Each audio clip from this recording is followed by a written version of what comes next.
program in Kakamega that will employ 10,000 young people. We have a program in Kwale. That is the program I'm looking for. And that is why, Abdi, I am telling you, and I want to persuade my fellow countrymen and women, please, let us invest our resources in projects and programs that will create 3, 4, 5 million jobs for the people walking in our streets, our own children, our own blood and flesh walking the streets. Don't walk away from them. Don't say, I have a job. How is it my business to bother about the fellows who don't have a job? Right. I mean, surely. We have a responsibility, Abdi. You agree with me? We have a responsibility. Okay. We have a responsibility, yes, we do. Taking you back from that housing element, that, you have parachuted into that. Yeah. And it seems to be it's because I am very passionate about it. Seems to be because I see an opportunity for this country to change. Thank you.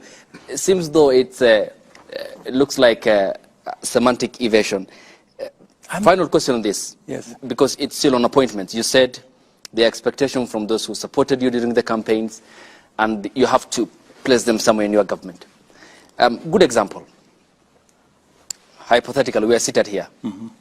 Ayub was your supporter, say, for example, during the campaign. Pardon?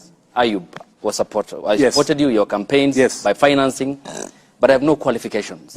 Eric Latif didn't support you, but is a Kenyan like me who expects to serve his country.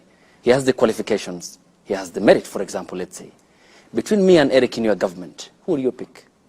I will pick Eric. But that is not the case in many aspects. That is the case. It isn't. That is the case. You have made political appointees. That is the case. Awarding competency. And I appointed General Ogolla. General Ogolla is among the people who went to Bomas to try and overturn my victory. Do you know that? But because when I looked at his CV, he was the best person to be general. I called him and I sat him down. I told him, my friend, you went to Bomas to try and overturn my victory. But because you are the best person to be general, I'm going to give you the job. That is how it works with me. That's why I told you, if a person has the qualification, if he is the best for the job, I will give him the job. But that is the military. There's a code of conduct for the military and how politics works in Kenya, Mr. President. Let me tell you, my friend, I had the opportunity. I could have appointed anybody. I had, I think, 10 choices. I didn't have to. You know, there are people who say, oh, you know, William Ruto appointed Ogolla because he was the deputy CDF. That's not the case. I made the decision consciously. And I made the decision against the advice of many people. Many people told me, you should not give this, you should not reward this kind of behavior. Okay. But, you know, I also must be sensitive. What exercised my mind? This gentleman has a good track record. And in fact, when I spoke to him,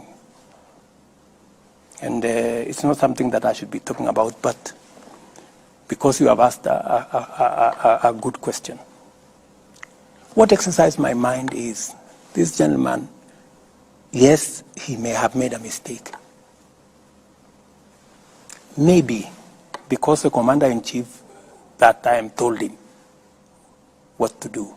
Maybe he... And when I talked to him, he told me, I have no defense.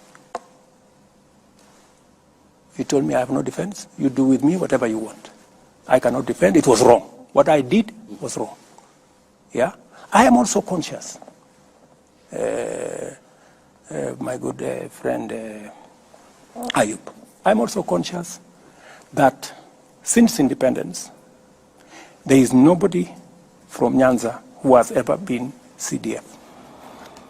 And it also played in my mind that I don't want a situation where a whole community think they cannot occupy a certain office. So many things that are part of my system overweighed the mistake he had done. Okay. You know? So I want to tell you that I make very sensitive appointments. I make very deliberate appointments. Many of the appointments, of course, that do not have to directly require my signature, many of these